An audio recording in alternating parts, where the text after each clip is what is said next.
Hi friends, നിങ്ങൾ ഏത് സോപ്പാണ് നിങ്ങളുടെ കുഞ്ഞുവാവയ്ക്ക് വേണ്ടിയിട്ട് ഉപയോഗിക്കുന്നത്? ഞാൻ ഉപയോഗിക്കുന്നത് ഞാൻ തന്നെ വീട്ടിലുണ്ടാക്കുന്ന നാച്ചുറലായിട്ടുള്ള ഇൻഗ്രീഡിയൻസ് വെച്ച് ഉണ്ടാക്കുന്ന സോപ്പാണ്.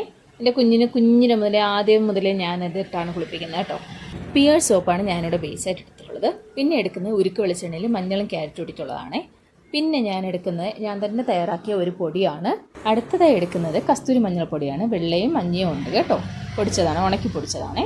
പിന്നെ എടുക്കുന്നത് നല്ല ശുദ്ധമായിട്ടുള്ള ആട്ടുംപാലാണ് എൻ്റെ വീട്ടിൽ. അതിനുശേഷം നമ്മൾ പിയർ സോപ്പ് കട്ട് ചെയ്ത് ഡബിൾ ബോയിലിംഗ് പ്രോസസ്സ് വഴി മെൽറ്റ് ചെയ്യുകയാണ്. മഞ്ഞയും നീലയും പിയർ സോപ്പ് എടുത്തത് കാരണമാണ് ആ ഒരു കളർ വരുന്നത്. ഇതിലേക്ക് അത് നന്നായിട്ട് മെൽറ്റ് ചെയ്തതിന് ശേഷം നമ്മൾ ബാക്കി ഇൻഗ്രീഡിയൻസ് എല്ലാം ചേർക്കുന്നതായിരിക്കും. അതിൽ വൈറ്റമിൻ ഇ ഓയിൽ ഞാൻ പറയാൻ വിട്ടുപോയി. ഇവിയോണിൻ്റെ ഗുളികയാണ് ഞാൻ എടുത്തത്.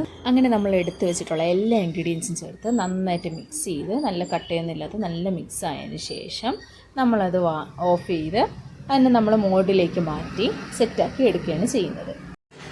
വീഡിയോ ഇഷ്ടപ്പെട്ടെങ്കിൽ ലൈക്ക് ചെയ്യാനും ഷെയർ ചെയ്യാനും സബ്സ്ക്രൈബ് ചെയ്യാനും മറക്കല്ലേ. അടുത്ത വീഡിയോയുമായി കാണുന്നത് വരെ ഗുഡ് ബൈ.